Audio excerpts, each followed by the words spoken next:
The Seven of Hearts. People often ask me, how did you meet Arsène Lupin? My connection with Arsène Lupin was well known. I share information about him, explain his actions, and keep a friendly connection by sharing secrets. But how did I meet him? Why did he choose me to be the one who writes about his history? Why me, and not someone else? The answer is easy. I was chosen purely by luck. My abilities were not taken into account. Fate led me to him. I happened to be part of one of his most mysterious experiences by chance. Also, by chance, I played a role in a play where he was the amazing director. It was a complex and puzzling story, full of exciting events, and I find it a bit difficult to describe. The story starts on the special night of June 22nd, which many people have talked about. I did something strange that night, and I think it happened because I was feeling different when I got home. I had dinner with friends at the Cascade restaurant. Throughout the night, we smoked, listened to sad music, and talked a lot about crimes, thefts, and scary plots. That's not a good way to start a peaceful night's sleep. The St. Martins left in a car. Jean Daspry and I walked back through the dark, warm night. When we arrived in front of the little house in where I had lived for a year, he said to me, "Are you afraid?" What a thought! But this house is so lonely. No neighbors. Empty rooms. Honestly, I'm not scared, but... Well, you are a very funny person, I must say. Oh, sorry. Daspry said, the St. Martins have made me uneasy with their stories of robbers and thieves. We shook hands and said good night. I took out my key and opened the door. That's strange, I thought. Antoine forgot to light a candle. Then I remembered that Antoine was not there. I had given him some time to rest. Suddenly I felt uncomfortable with the darkness and the silence of the night. I quietly walked up the stairs and got to my room as quickly as I could. Unlike my usual routine, I locked the door. The light of my candle made me feel braver.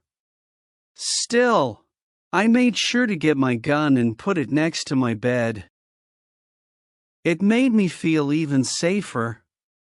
I lay down and, as usual, took a book from my bedside table to read before going to sleep. Then came a big surprise. Instead of the bookmark I used last time, there was an envelope with 5 red wax stamps. I opened it curiously. It was addressed to me and marked urgent. A letter for me. Who could have put it there? Anxiously, I opened the envelope and read, "Once you open this letter, no matter what happens, don't move or make any noise. If you do, something bad will happen to you." I'm not easily frightened, and I can handle real danger or laugh at imaginary threats just like anyone else. My mind was in a strange condition, and I was feeling a lot of stress from the events of the evening. And in my current situation, There was something surprising and mysterious that could worry even the bravest person. My anxious fingers held the paper as I read and reread the threatening words. Don't move. Don't make a sound. If you do, something bad will happen to you. Nonsense, I thought. It's a joke, the work of a playful idiot. I was ready to laugh a loud laugh. What stopped me? What horrible feeling tightened my throat? Well, I could at least blow out the candle. No, I couldn't. Don't move or something bad will happen to you, were the words written. I just had to close my eyes. So I did. Suddenly I heard a slight noise coming from a large room used by me as a library. There's a small space between the library and my bedroom. The real danger made me very anxious.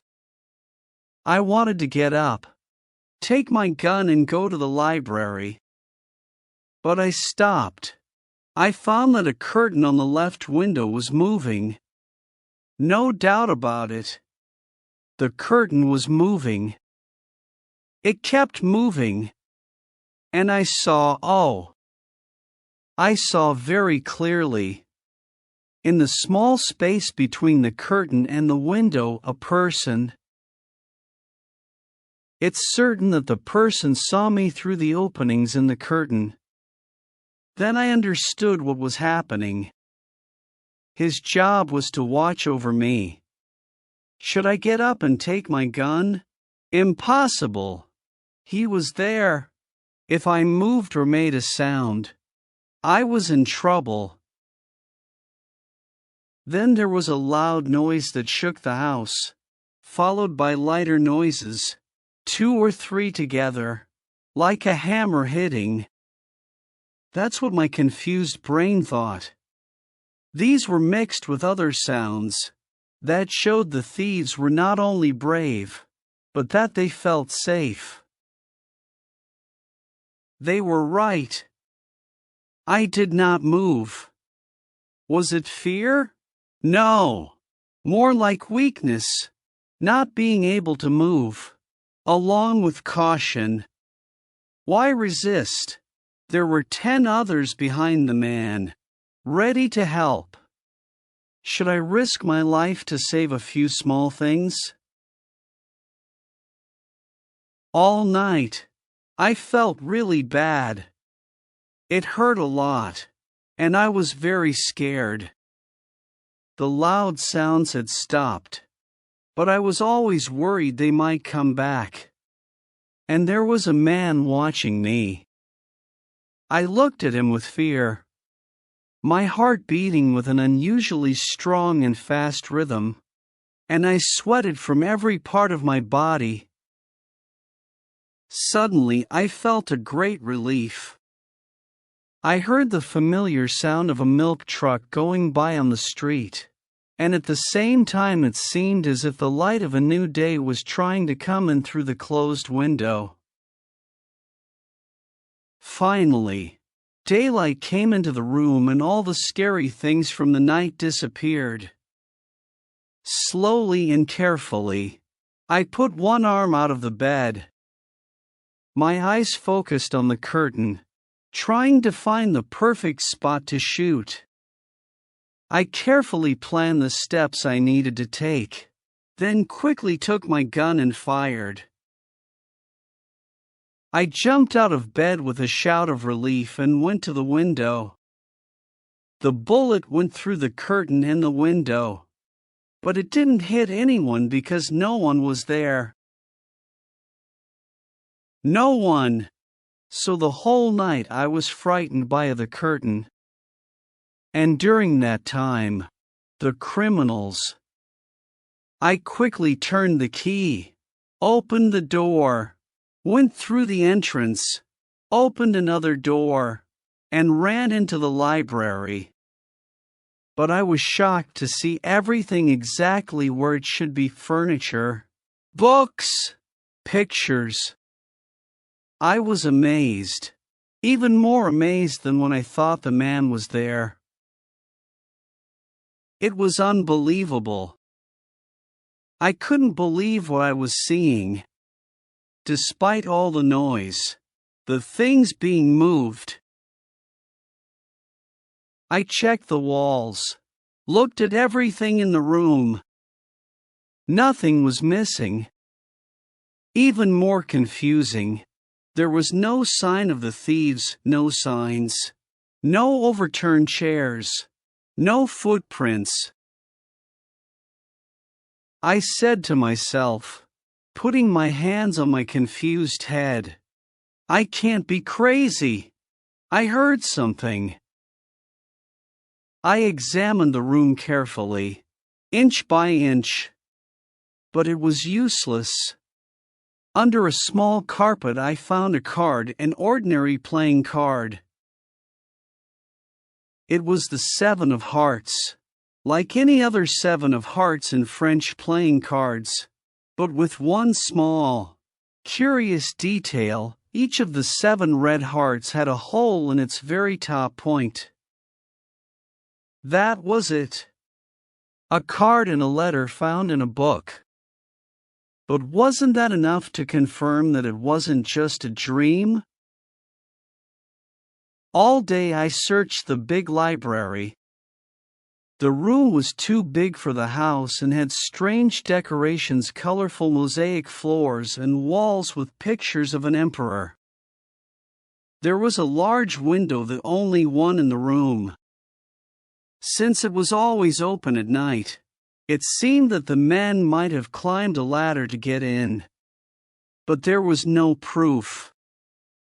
If a ladder was used, there should be marks in the soft ground under the window, but there were none.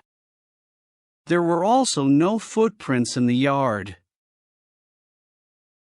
I didn't think about telling the police because the things I experienced were so strange and didn't make sense. They would probably laugh at me.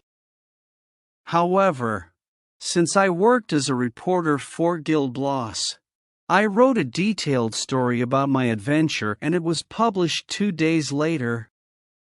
The article got some attention, but people didn't take it seriously. They thought it was a made-up story rather than something that really happened. The St. Martins laughed at me about it. Das Pry, who was interested in such things, came to see me, looked into the situation, but couldn't find out what had happened either. A few mornings later, the doorbell rang and Antoine told me that a gentleman wanted to see me. He didn't give his name. I asked Antoine to bring him in. He was a man of about 40, with a dark complexion and lively features. Without any introduction, he said to me in a rough voice that confirmed my guess about his social status, "Sir, I found a copy of Gil Blas in a cafe and read your article. It interested me very much." He spoke seriously. "Thank you," I said. "And here I am." "Ah. Yes, to talk to you. Are all the things you mentioned in your article completely correct?" He spoke very quietly. "Absolutely," I said. "Well, in that case, I might have some information for you." "Very well. Go on," I said excitedly. "No, not yet. I need to make sure that the facts are exactly as you described them." "I have assured you that it is true. What more proof do you need?" I need to be alone in this room. I do not understand, I said, with surprise. I've been thinking about something while reading your article. Some details are remarkably similar to another case I know. If I'm wrong, I won't say anything more. The only way to confirm the truth is for me to stay in the room alone. What was the reason for making this suggestion? Later, I remembered that the man was extremely nervous. But, at the same time, even though I was somewhat surprised, I didn't see anything especially strange about him or the request he had made. Besides, my curiosity was aroused, so I said, "Okay. How much time do you need?" "Oh, 3 minutes, not longer. I'll be back with you in 3 minutes." I left the room and went downstairs. I checked my watch. 1 minute passed. 2 minutes. Why did I feel so uneasy? Why did those moments seem so serious and strange? 2.5 minutes. 2 3/4. Then, I heard a gunshot. I quickly went up the stairs and entered the room. I let out a horrified cry.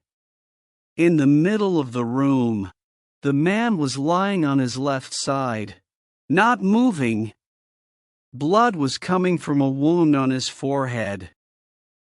A gun, still smoking, was near his hand. In addition to this horrible scene, something else caught my attention. 2 feet away from the body, on the ground, I noticed a playing card. It was the 7 of hearts. I picked it up. At the bottom of each of the 7 spots was a small round hole. 30 minutes later, the police arrived with the chief of police, Sir Dudouis. I was careful not to touch the body. The first examination was very brief and revealed nothing.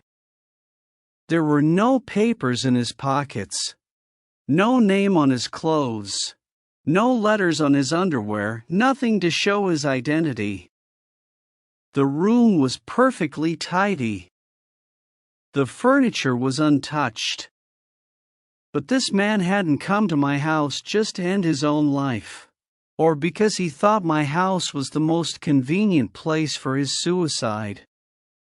There must have been a reason for his act, and that reason was probably something new he discovered during the 3 minutes he was alone. What was this information? What had he seen?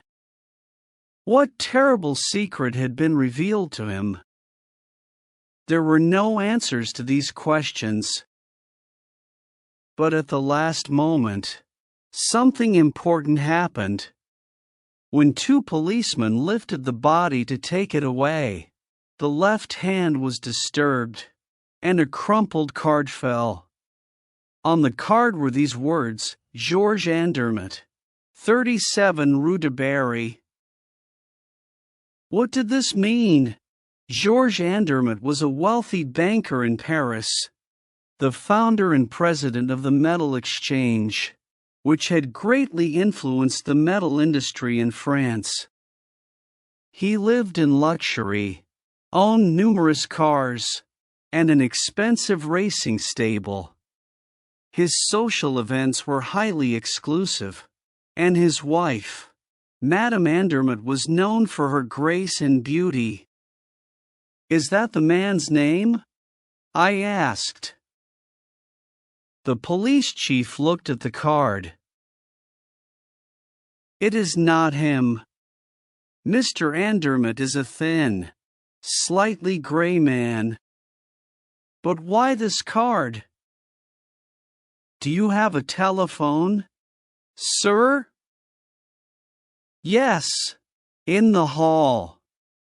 Follow me. He checked the directory and dialed a number. Is Mr. Andermatt at home? Please tell him that Mr. Dudouis wants him to come to 102 Boulevard Maillot immediately. Very important. 20 minutes later, Mr. Andermatt arrived in his car. After explaining the situation to him, he was brought in to see the body. He showed a lot of emotion and spoke quietly. Etienne Vérin, he said. Do you know him? No. Or, well, yes. Only by sight. His brother. Ah. He has a brother? Yes. Alfred Vérin. He came to see me once about some business. I forget what it was. Where does he live? The two brothers live together on the Rue de Provence, I think. Do you know of any reason why he would commit suicide? None. He had a card with your address on it. I don't understand. It probably got there by some random events that the police will find out. A very strange accident, I thought, and I sensed that the others felt the same way. The next day, I discovered the same impression in the newspapers, and among all my friends with whom I discussed the case. In the middle of the mysteries that surrounded it, after the two discoveries of the 7 hearts, that had been pierced with 7 holes. After the 2 mysterious events that had taken place in my house, this business card seemed to shed some light on the case. Through it, the truth could be found. But against our expectations, Mr. Andermatt gave no explanation. He said, I have told you everything I know. What more can I do? I am very surprised to find my card in such a place, and I really hope that the situation will be resolved. It was not. The official investigation revealed that the Vérin brothers were originally from Switzerland.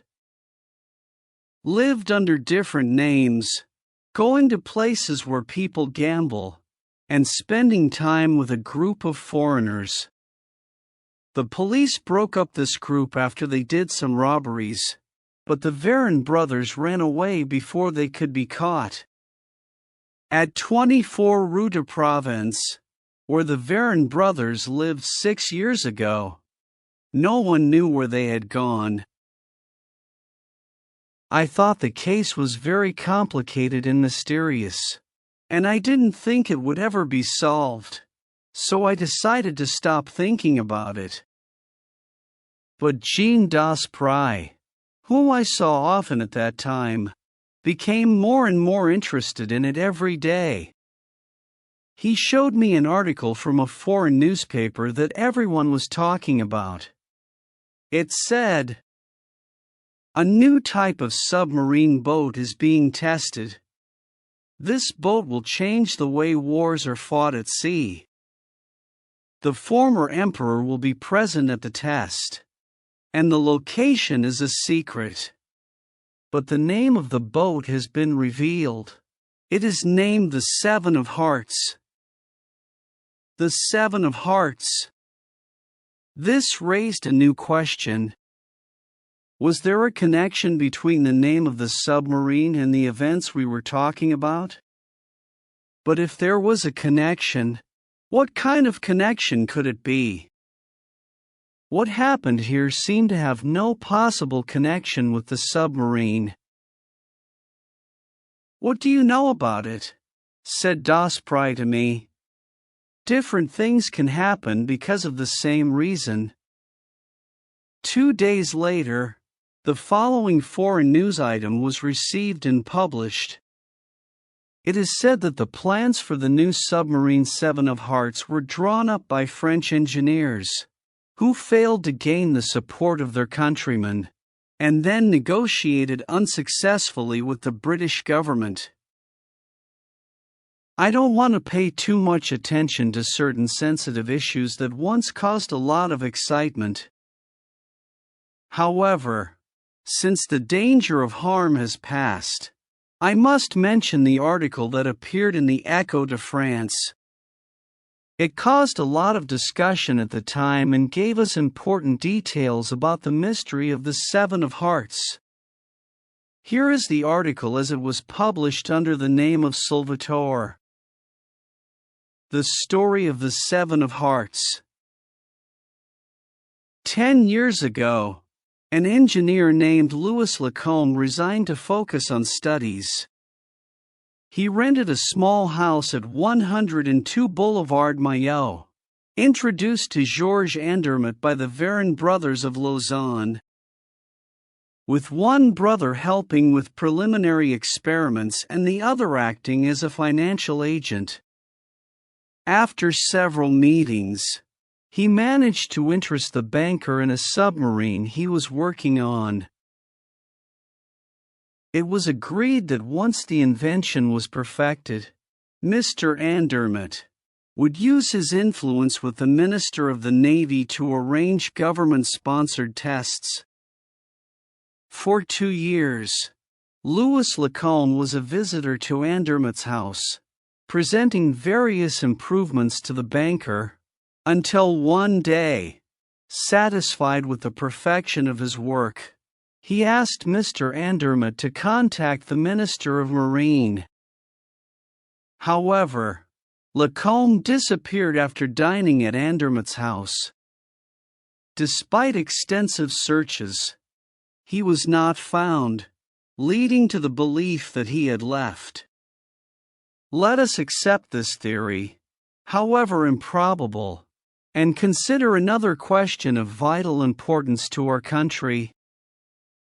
What happened to the submarine plans? Were they destroyed? After a thorough investigation, we can state that the plans still exist and are currently in the hands of the Varin brothers. How did they come into such possession? That remains an open question, and we don't know why they didn't try to sell them sooner. What we can say for certain is that Louis Lacombe's plans are now in the hands of a foreign power. The Seven of Hearts invented by Louis Lacombe has been actually constructed by our neighbor. In addition, a note in the text mentions, later, our reporter says the Seven of Hearts' first attempt didn't go well. It seems that the plans of the Varin brothers didn't include a very important document that Louis Lacombe took to Mr. Andermatt on the day of his disappearance. This document is important for a full understanding of the invention. It has a summary of the inventor's final thoughts, along with numbers not found in other papers. Without this document, the plans are not complete, and without the plans, the document is not useful. It's time to do something and take back what's ours. It may be difficult, but we trust that Mr. Andermatt will help us. He should explain his strange actions. He should say why he hid these facts during Etienne Varin's suicide, and why he never told anyone about the missing paper he knew about. He must explain why he paid spies to watch the Varin brothers for the last 6 years. We want action, not just words. And fast. Otherwise, There was a clear threat. But what was it? What power did Salvatore, the unnamed author of the article, have over Mr. Andermatt? Reporters followed the banker, and 10 interviewees talked about how rudely they were treated. In response, the Echo de France said, "Whether Mr. Andermatt agrees or not, he will now be our collaborator in the work we've begun." Daspry and I had dinner together the day of the announcement. That night, with newspapers on my table, we talked about the matter, looking at it from every angle with the disappointment of someone walking in the dark. Suddenly, the door opened and a woman came in, her face covered. I got up and walked toward her. "Are you the one who lives here, sir?" she asked. "Yes, madam, but I do not understand dash." "The gate was not locked," she explained. "What about the entrance door?" She didn't answer, and I thought maybe she used the servants' entrance. How would she know the way? Then there was silence. She looked at Daspry, and I had to introduce him. I invited her to sit down and tell us the reason for her visit. She lifted her scarf and I saw that she was a dark-haired woman with regular face. She was not exactly beautiful, but she had an appealing look, especially because of the sadness in her dark eyes. "I am Madame Andermatt," she said. "Madame Andermatt," I repeated in surprise. After a short pause, she went on with a voice and manner that seemed comfortable and natural. "I have come to talk to you about that matter, you know. I thought I might get some information." "Oh, ma'am, I only know what's in the newspapers. But if you tell me how I can help, I'll do my best." "I do not know. I do not know." It was only then that I thought her calm appearance was a mask, and there might be hidden pain behind her calm behavior. We had a moment of silence, and then Daspry stepped forward and said, "May I ask you a few questions?" "Yes, yes," she cried. "I will answer." "You will answer? Whatever those questions may be?" "Yes." "Did you know Louis Lacombe?" Daspry asked. "Yes, through my husband." "When did you see him for the last time?" "The night he had dinner with us." "At that time, was there any reason to think you wouldn't see him again?" "No. But he had talked about going to Russia. Not very clearly." "Then you expected to see him again?" "Yes. He was supposed to have dinner with us 2 days later." "How do you explain his disappearance?" "I cannot explain it." "And Mr. Andermatt?" "I do not know." But the article in the Echo de France suggests, yes, that the Varenne brothers were involved in his disappearance. Do you think that's what happened? Yes. What makes you think that? When Louis Lacombe left our house, he had a bag with all the papers about his invention. 2 days later, my husband, talking to one of the Varenne brothers, found out that the papers were in their hands. And he did not report them? No. Why not? Because there was something else in the bag, something other than Louis Lacombe's papers. What was it? She paused, almost said something, but in the end stayed silent. Daspry continued. I think that's why your husband has been watching them closely instead of going to the police. He wants to get back the papers and handle the article the brothers are using to threaten. Over him, and over me. Ah, over you, also? Over me, specifically. She said the last words quietly. Daspry noticed, walked around for a bit, then turned to her and asked, Did you send a letter to Louis Lacombe? Yes, my husband had some business with him. Besides the business letters, did you write any other letters to Louis Lacombe? I apologize for asking, but it's important for me to know the truth. Did you write any other letters? Yes, she answered, turning red. And did the Varon brothers get those letters? Yes. Does Mr. Andermatt know about it? He didn't see them, but Alfred Varon told him about the letters and threatened to publish them if my husband take any steps against him. Has he tried to get back the letters? I believe so, but I'm not sure. After the last talk with Alfred Varon and some heated words between my husband and me, where he questioned me, we've been living like strangers. If that's the situation, and you have nothing to lose, what are you afraid of?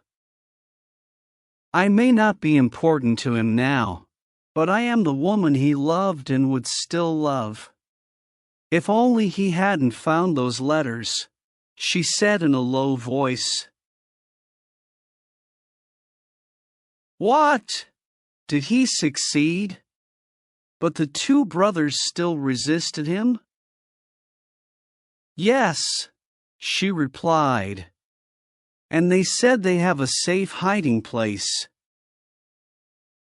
Well, I believe my husband discovered that hiding place. Ah, where was it? Here. Here, I cried in alarm. Yes, I always suspected that. Louis Lacombe was very clever and amused himself in his free time by making safes and locks. No doubt, the Varon brothers were aware of that fact and used one of Lacombe's safes in which to hide the letters. And other things, perhaps. But they did not live here, I said.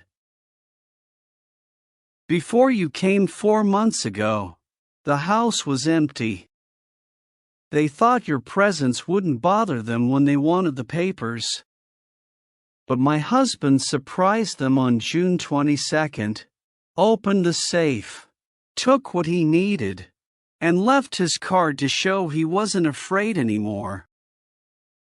2 days later, after reading the article, Etienne Varon came, found the safe empty, and took his own life.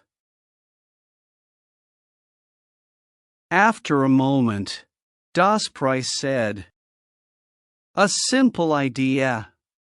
Did Mr. Andermatt talk to you about it afterward? No. Has his behavior towards you changed? Is he more anxious? No, I haven't noticed any change. Despite that, you believe he has the letters. In my view, he doesn't have those letters, and he wasn't the one who came here on the night of June 22nd. Who was it, then? A mysterious person is managing this, controlling everything from the beginning. It was he and his friends who entered this house on June 22nd. It was he who discovered the hiding place of the papers. It was he who left Mr. Andermatt's card, and now have the proof of the Varin brothers' betrayal. Who is he? I asked, impatiently. The man who writes letters to the Echo de France. Salvatore. Do we have clear proof? He mentions details in his letters that no one could know, except the man who had thus discovered the secrets of the two brothers. Well, then, Madame Andermatt spoke anxiously. He has my letters too, and now he threatens my husband. Oh, what should I do? Write to him, said Daspry. Share everything with him. Tell him all you know and anything you might learn later. Your interest and his interest are the same. He's not working against Mr. Andermatt but against Alfred Varin. Help him. How? Does your husband have the document that completes Louis Lacombe's plans? Yes. Madame Andermatt spoke anxiously. Inform Salvatore about it, and if you can, get the document for him. Write to him now. You have nothing to lose. The advice looked dangerous at first, but Madame Andermatt had no choice. As Daspry had mentioned, there was no risk for her. If the unknown writer was an enemy, this step wouldn't make things worse. If he had a specific purpose, the letters were less important. It was the only way she had, and despite her fear, she agreed to do it. She thanked us very much and promised to keep us informed. In fact, 2 days later, she sent us the following letter that she had received from Salvatore. Have not found the letters, but I will get them. Don't worry. I'm keeping an eye on everything. S. I looked at the letter. It was in the same handwriting as the note I found in my book on the night of June 22nd. Daspry was right. Salvatore was, in fact, the one behind that matter.